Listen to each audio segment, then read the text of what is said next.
What's going on, guys? It's Radar here, and today we're going to go through and revise the previous setup guide I did for the V8 Supercar, because that was done back when this car was released, I think October last year, so it's about 9-10 months old now. The car's been through a lot of changes, major suspension overhaul, chassis torsion was done last build, and of course I've learnt a lot more about how the car behaves now than what I did previously when I made that last video. So what we're going to cover off on this video is what you're going to do when you first get into a server, a practice server. And then we're going to go through, there's there's actually 3 methods I have for making a setup. I'm only going to show you 2, because the third one's a bit more complex, and I'm kind of targeting this video at the guys who are new to the car, or have been in the car a while, but they want to work, they don't really set the car up much, and they want to get into that. The third method's more for the sort of, you're a keen setup building buff. I know I kind of enjoy building setups. I won't say it gets me off, but I like it. It's fun to do. Yeah, the third method's probably a bit more complex, and also it's a method that I like to keep close to my chest, because I know guys I race with watch these sometimes. Don't want to give them all the tips. So we'll go ahead and roll on to what you want to do when you first join a server. What you want to do is go to this info tab down the bottom here, click it, and have a look at the track temp. This will determine entirely what direction you need to go with the setup. Whether the track's hot, medium, or hot, warm, or cold. Your temperature range, and of course I'll chuck all the numbers I throw at you, so all the spring rate numbers, the track temp numbers, the ranges and stuff, and any files I would say I'll chuck up, they'll be in the description with links and stuff like that if you want to pick them up yourself, or just have a look and have a squiz around. So a hot track is one that's between 35 and 44 degrees, just a general rule of thumb. You can go about plus or minus 1 on each of those numbers as well. Warm tracks, 34 to 28, and anything less than 28 is cold. So when you see that number, that's going to determine where you go with your spring rates, and of course it'll give you an idea of how the car's going to feel. A hot track's going to be really understeery, and a cold track's going to feel really bad for the first lap, but then it's going to be just grip city. It's going to be great to drive the car. So once you've done that, you go and right on up to this garage screen, and you start your brain ticking. We're going to just roll from what I do. I actually have a personal baseline I've set up. That'll be in the description, linked for you guys if you want to grab that as well. There's not too much I changed from iRacing baseline. It's just a few things that they messed up that I fixed for them. I sound a bit like a cocky dickhead there, but it's true. So we'll go to the first deal with the pressures and stuff here. You'd be surprised how much these actually affect the handling of the car. Ideally, I tend to start with cold pressures just at 138. I often will end up going higher, but it's safer to start low and then do a 5-lap run and see where your pressures are at, and then go up on that from there. Better than have to drive a lap and find your pressures really out of proportion and then have to pull them down. It's easy just to go back up. So you start at 138 all around. Your ideal pressure window is about 182 kilopascals to 185 kilopascals. I'm not sure what that is in PSI for the people who don't use the metric system. But yeah, generally for metric people, 1 click on the cold pressures is going to give you about a 3 kilopascal adjustment at the other end of the run. So if you want to have that target number at 185 and my left front's at 180 kilopascals at the end of a run, I want to go up about 2 clicks because it's within that. It's going to give you about a 6 kilopascal gain, and generally on that again it's about a plus or minus 1 as to what's going to happen at the other end of the stint. 5-lap runs will generally short out your pressures, because if your tyres aren't up to that 185ish after 5 laps, except Oran Park, because Oran Park's short as, then you need to adjust them from that. But Oran Park is so short, you need to give it about 8 laps to get up to temp pressure sometimes, especially in a race stint. Long races, you can afford to start with your pressures a bit lower, but sprint races you can start them a bit higher because you won't be on the tyres as long. So now we'll go to the chassis screen. If you're new to setup building, there's a lot of numbers and a lot of stuff that goes on here. If you don't understand it all, it can be a bit overwhelming. I know when I first started building setups, I was just clicking buttons, I still do. It's actually verified. The Sam Sutton School of Engineering is clicking buttons and hoping it works. The Daco thing there. So yeah, what you want to do is start with your toe in. What this does is, the main adjustment this will have is you give it more negative. It's going to make the car turn in better when you first turn the wheel, but it's going to give you a lot less braking performance. It's going to make the car skatey, and just not nice to brake. So for the benefit you gain with turning, which is small anyway, compared to the losses in the braking performance of the car. You don't want to go too far to the negative side with this. -2 to about -2.9 is what you want to do. So you really got this to play with. It doesn't do a lot to the car. It's often an adjustment I forget about because it doesn't do a lot. So yeah, just leave it like that. Your brake pressure bias, this is one where iRacing's way off. It's too far to the forwards. This is pressure relative to the front and the rear of the car. So a lower number means you got more pressure going to the rear of the car than you had previously. So if we go to 45.1, which is a number that's a good starting point, you're going to get a bit more rear brake out of it. Makes the car stop better. Trail braking is a bit better. If you're on tracks such as Brands Hatch where there's no really big braking zones except for maybe turn 5, sorry. You can afford to run a bit lower number. Tracks with lots of big stops like Bathurst where you kind of have two massive stops where you're using all the brake pedal. You want to be a bit more forward just so you can minimise the re-locking. Because this car does like to skate in a bit now with the way it's set up and stuff like that. So you can get a bit of rear chatter. But the chattering's okay. It's when it starts sliding that you want to worry about it. So 45.1 is a good starting point. Just work at it from there. Now the next two adjustments, I'm going to give you them and don't touch them ever again. So roll center, leave it at low. Don't touch it. I tried it. It makes the car not as good. Just leave it. And engine roll bar setting, leave it at 3. It might be a weird number because considering what I'm going to say in the rest of this video, not having it in the middle of the adjustment bracket is weird, but leave it at 3 and never touch it in a race or in the setup building process again. Just leave it. Makes the car drives better, tires last longer because of it, and it's the same later on. I'll show you another one that you don't touch again. Now the preload, you don't really have any sway with that. That's all based on the ride height and the cross weight and stuff like that. Damper length, that's just for fixing your ride heights. I'll get into the ride heights now before I get the dampers.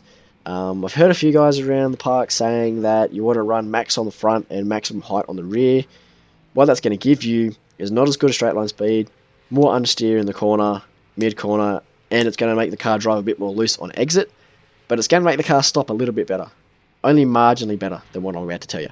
So what you want to do is you want to run as high as you can on the front ride height, so around about 113 is where you're going to be, 113, 112, 114 it starts to get into that am I going to fail, am I going to pass bracket if you just click apply all the time. And then on the rear you want to run about 125, 126.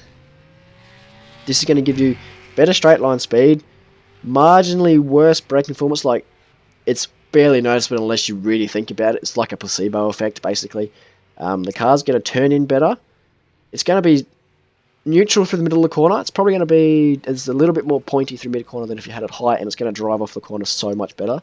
And with this car, if you can get into a corner well and you get off the corner well, that's how you're going to pass cars, win races. I don't win races, so I don't know what it feels like, but if you get into the corner well and you get off the corner well, you're generally going to pass guys, and that's what you need to do in this car, because it's hard enough to pass sometimes anyway in this series and in iRacing in general. So I'll adjust those later once I get through the springs and stuff like that. So now I'll go on to the spring rates. So off previously what I said with the temps, this is where you're going to go with set numbers that I generally use for temperatures that I get. So I'll chuck these again in the description for ease of remembering, finding, etc. So if you come into a hot track, so we're on 35 degrees, so I'll class it as hot for the purposes of this video. I could claim it as warm, marginally claim it as warm. Hot track, you want to go to 150 on the front as the car just goes through, and 170 on the rear. Lots of button clicking. So what this does, it gives the car more grip at the front and less at the rear. As you go to a warmer track, you want to go to 160 and 160. There's a bit of a pattern going on here, so as you get to a cold track, you want to go to 170 and 150. So what we're doing there, I'm just going to go back to hot ones now. What you're doing there is with the softer spring rate, you're giving that end of the car more grip. And with the stiffer spring rate, you're giving that end of the car less grip. Relatively speaking, that's very, broad terms, but it does in general. Because on a hot track, it's going to be a bit understeer, so you want to give the front of the car more grip so it turns. The rear of the car, if it's got too much grip, it's going to push the car through the corner, so you can afford to have the rear a little bit less grippy because you're going to compensate for that with other settings, corner exit. On a warm track, you're in the middle ground, so kind of an even spread, so the 160, 160. And on a cold track, it's going to be gripped up, so you want to take grip away from the front and give it to the rear. So that's where you go to that high spring rate on the front rather to the rear. That's basically all you're doing. Think of it this way, is that the softer spring rate, more grip, stiffer spring rate, less grip. And just 2 rules of thumb: if you're going from a hot track to a cold track, you stiffen the front and you soften the rear. If you're going from a cold track to a hot track, you soften the front and you stiffen the rear. You remember those 2 rules? Well, it's mainly one, but it's just either way. You'll be pretty good to go if you come into if you're in a dynamic weather series and you come across some left field weather in a race server and you're feeling ballsy enough to change your setup, you can just do that. Now going to the dampers, we'll start with low speed and then we'll rock into high speed, and then we'll deal with the cambers and caster and then the rear of the car, and we'll be done with the first method here. So low speed goes from 0 to 16 clicks, so you want to just sit in the middle all around. And high speed goes from 0 to 12, so you want to sit in the middle again all the way around. Now what the low speed damping does is it controls the rate at which weight transfers across the car. So a higher value means it's going to transfer quicker, a lower value means it's going to be a bit slower. So for method 1, which is what I'm working on now as I'm setting up this baseline setup, method 1, if you're finding the car at the front of the car isn't pointy enough for you, it's not getting at the corner as nicely, or it's not staying, generally if it's not staying at the apex okay or as you would like, you stiffen up the front low speed damping, compression and rebound evenly. Keep it symmetrical for this method, it works best for you. And then on the rear of the car, if it's not behaving nicely, so if it's not turning as well, you know, if you feel like the rear is just being dragged through the corner by the front of the car, or it's not driving off as nicely, you know, if you get the power down, it's starting to do some funny things. Again, you stiffen, so you add positive values to the low speed compression and rebound damping. As a general rule for me, I find it works best if you've got the front above 10 clicks and the rear above 12. Whenever you're making adjustments, make them in clicks of 2. And if you find it got better, but it was probably a bit too much, you know, it overcompensated, you just bring it back 1 click. It's very easy to bring it back 1 click. You know, high speed is all about riding the bumps on the circuit and the curbs. Compression generally deals with how you hit a curb, and then rebound deals with how you come off a curb. So the higher the value, the quicker the damper will compress, will get to the bump stops, and the higher the rebound damping, the quicker it will come back to its original position, the damper at least will. So if you're finding that when you hit a curb, it's just bottoming out instantly, you're probably too stiff on your compression. But if you find when you come off a curb, it's just kind of bouncing around, you know, oscillating like a wave, you're probably a bit stiff on the rebound side of the car. This is entirely about feel, and I find the best method is to, is to have a look at your car through the corner, or the corner where you know it bounces a bit, especially off curbs, big chicanes like Montreal. Have it on a TV cam, or at least on the wheel this wheel you think is doing the funny thing, because you've got cameras on all 4 wheels by default. And then just go frame by frame and watch as the car lands and watch what it does. If you think it's squatting too much, you know, it's getting and then it's bottoming out, you're probably a bit too soft on your compression side.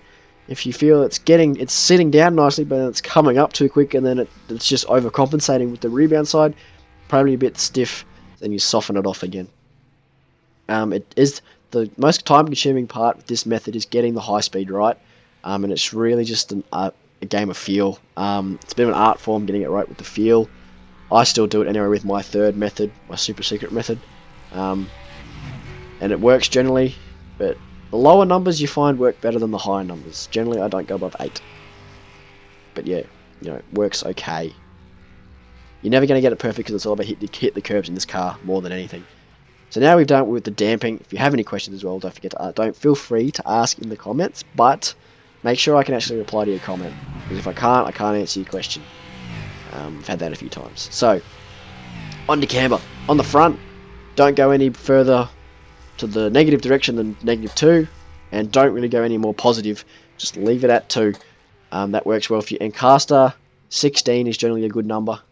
It's mainly The main thing caster does is it just gives you a bit... Why is that guy revving his motor like a dickhead? Anyway, 16 is a good number. Caster, if you go more positive, it'll give you a minute amount more oversteer as you turn the wheel, and it'll make it a little bit harder to save the car. You know, counter steer. It's very, very minute adjustments. The big thing it does is let you have your more positive camber. So higher caster, you can have more positive camber. So 16 lets you have -2. That's basically why I run 16, and it feels pretty good.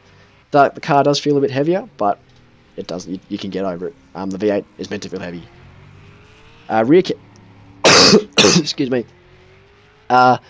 Rear camber. This changes with ride height, so I'll just adjust these ride heights so they don't go out of whack again. You find that this depends on the temperature of the track that you get. If you've got a hot track, you want to be around -1.5. This is so you can maximize the contact patch of the tyre at all times with the road surface, because you need as much grip as possible on a hot track. As it gets warmer, you start to get a bit more negative. You get around 1.7, 1.8. Again, you're not overworking the inside edge of the tyre, and it's still not quite an optimal grip scenario, but it makes it a bit better to warmer track. And then -2 for cold. Sorry. Anything over, and you're kind of starting to overwork the inside edge. You're not getting the maximum performance on cornering as well with the tyre. Camber doesn't do a lot on exit, as you'd think, because we're running them pretty flat anyway. The main thing that affects exit, it's a good segue, well done me, is towing. This really, the more positive, the more stable it is in a straight line. Some guys out there will say run it as low as you can, around 0 and 0.5 and 1. For me, the main reason to adjust the tow is based on how much elevation changes in the track. If you've got a lot of places, so say for example coming off the final chicane at Road Atlanta, you're going up and over a crest where you're still accelerating, and it's a pretty steep drop and the car can get a bit loose, that's when you'll run more tow in, so you can give the car more stability in a straight line. It's the same with Donington as well. You've got a big downhill acceleration as well as over crest and stuff where you're on the throttle. More tow in will give you more stability over there. That's the main thing you do to adjust it. So tracks like Bathurst is just a good guide. I run +3 on a race set, and then for a quali set, you want to back off that tow in by a whole number. So from +3 to +2, because the less weight in the back of the car does funny things if you run too much tow. So for this track, we'd run probably about at +2, because there's not really a lot of places where we're on the throttle and we're going over a crest. I mean, that uphill over turn 1, it's just a rise, and then it's nothing major. It's not Road Atlanta style. So yeah, you can get away with that. The rear of the car now, so I've kind of gone through that was mainly method 1 entirely done, was that center of the car. The only thing you should ever really be touching off what I've been telling you so far is the dampers and the cambers. That's it. Dampers, spring rats, cambers. That's all you got to worry about. The rear of the car, all you got to change is the fuel and the rear end ratio. That's all you got to touch. So roll center, leave it at high, never touch it again. Anti-roll bar arm setting, leave it at 6, never touch it again. Again, it's a tyre wear thing. The car feels better if you leave it alone. I mean, you might be driving and lap 3, the car feels a bit funky. Resist the urge to touch the brake bites or the bars. Please, for your own safety, do it. The car will come good.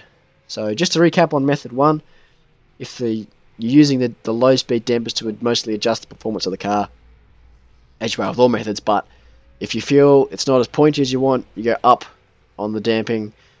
And if it's too pointy, or it's in long corners, it's really, really understeery, you come down on the damping. And that's method 1 basically done. Method 2 is a bit more left field. Excuse me. Canberra cold gets to you. Gives you a cold. Method 2 is a bit more left field. So we're going to get into that now. And it involves you putting all the dampers to 0. Yep. 0. I actually was reading some things online just about damper tuning, and I found a race guide by Coney, K-O-N-I, not K-O-N-Y, that said the best way to adjust, this is mainly for high-speed stuff that you're working on here, is to just put them at 0. And what that does is gives you the pure feeling of the track, of the springs, so you're testing whether your spring rates are right for the track. So this is, you're taking away any false feelings of grip the damping settings give you, and you're just feeling the grip, the interaction of the tyres with the road being affected by the spring rates are doing. I'm messing up all my words today, but anyway. So this is a test to determine if your spring rates are right. These ones are. They've worked basically every time I've tried them in this style. So what you want to do is you want to run at least 2 laps just to get a feel for the car like this. What you're looking for is if you hit a curb, the car violently moving about. So that's when you want to adjust your compression. I'm not going to run laps simply because just for the interest of time, and you'll probably pick up the point pretty quick if you try this method anyway. So if tracks are lots of curb, you're going to want more compression damping anyway. So if you're coming off a turn and you feel like the car's just skipping, more compression, you want to go up by 2 clicks all around on the high speed. And then when you keep doing that until you get to a point where the ride feels good, and then back it off by 1. And then that's your high speed compression set. Once that's done, you move on to the rebound. So you're focusing on the compression side first, so focusing on when you're hitting curbs and when you're hitting bumps, what the car does as you hit them. Not after you hit them, as you hit them. And in mid-corner as well if the car's bouncing around or sliding in weird spots. So compression is set, and then you go into rebound. But just a caveat on this, during this entire phase, don't think about is the car understeering, is it oversteering. Just purely think about how the car is riding the bumps. All you got to do. This is really analyze the car from the driver's seat style of setting up the car. It can be a bit more time consuming, but it is generally quicker. For example, I found 5/10 at VIR on a hot track using this method. From the method I just showed before to this method, I found 5/10 straight away. So this method is a bit quicker, just a bit more time consuming, and probably if you're not as new to the car, it would probably be better for you. And if you like thinking about driving and you're zen like that, that's good. So rebound slide now, this is how the car reacts after a bump. So when you've come off a curb, if the car's, bouncing away like waving like the ocean and stuff like that, that's when you give it a bit more rebound. The ideal way to know when the car is good for the rebound side is when it's no longer bouncing like crazy in a straight line. Of course, if it hits a bump in a straight line, it's going to bounce. But if you're driving on a flat piece of road and the rear of the car is bouncing up and down, like someone's pushing on it, then you need more rebound damping. Again, go up by 2 all around on all sides of the car. You'll probably find with both the compression and the rebound high speed side that one end of the car is going to be better or is going to be good before the other end of the car. Often with the compression, the back is good before the front. Often with the rebound, the front is better before the back. That's just purely because of the weight distribution of the car and stuff like that. So once you feel the car's comfy, that it's coming off the curbs nice-ish, it's never going to be perfect, and that it's not bouncing like crazy in a straight line, leave them. You don't need to back off the settings on the rebound side. You just leave them as the numbers are. So for example, I know here generally you'll always get to about 2 on the compression. And then often you'll find there'll be a general trend that your rebound will be higher on the rear than on the front, and your compression maybe, this is a very rare circumstance, will be uneven from front to back. Often they are, but sometimes the front will be a higher compression than the back of the car. From here, now you want to go and get into your low speed damping. Again, go back to this old method of just chuck it in the middle of the adjustment bracket. And from here, you want to go out and just see what the car's doing. So don't worry about how it's riding, because you should have it riding pretty smooth now. Now you go out there and focus on how the car is actually handling the corners. So you're focusing on from when you hit the brake pedal to when you start to exit the corner. So you break the corner into parts. You're braking, you turn in, you mid-corner, and you exit. That's what you want to break the corner down to. So if you're finding that you're having a bit of understeer at mid-corner, make some adjustments to the dampers. I'll put there's actually a chart I use for adjustments for this. I'll chuck a link to that up as well in the description if you can have a look at if you feel like that. But yeah, generally it actually works, surprisingly. And it's just little adjustments. It's very easy to detune the car with this method. The other way you can get away with it because it's very down and dirty. If you're new to the car, it's just going to feel better anyway. But yeah, this method, it's very easy to quickly detune the car. So, it's minute adjustments, 1 clicks, 2 clicks. Generally, I go 2, and then if it doesn't feel right, I go back on that 1 by 1. That's about it for method 2, of course. The rear of the car doesn't stay the same. You're always adjusting the dampers. That's really it. Generally, I find, again, you won't get above about 12 on the front. You know, you don't go too high with this method at all, to be quite honest. The third method involves a bit of telemetry, a bit more time consuming. It's also just a little bit more advanced than if you're that way inclined. So I won't go through that in this video. However, I do hope if you watched it through to the end that you got something out of either method. And of course, if you have any questions about the V8 Supercar setting it up, feel free to ask in the comments. Flick me a message either on YouTube or on my Facebook page as well. I generally get to the Facebook page messages quicker because I'm on that most of the time. I don't see the YouTube ones. Sometimes I miss them. I apologise for that. But yeah, make sure if you are sending a comment that I can actually reply to it. There have been a few recently that have asked questions, and I've actually wanted to answer the question, but I couldn't answer them directly in a comment because I couldn't reply to it and I couldn't get them on the Google Plus thing. So if you are going to comment a question, just make sure at least there's a way I can reply to it, you know, because it makes it easier for me and I don't feel as bad not having to directly reply to your comment. I always value your feedback on my videos and stuff like that, and I always enjoy reading some of your questions sometimes, and they're good to answer, especially there's some curly ones I get sometimes. So thanks for watching, guys. Hope you got something out of it, and I hope you all enjoyed it, and I'll catch you on the flip side.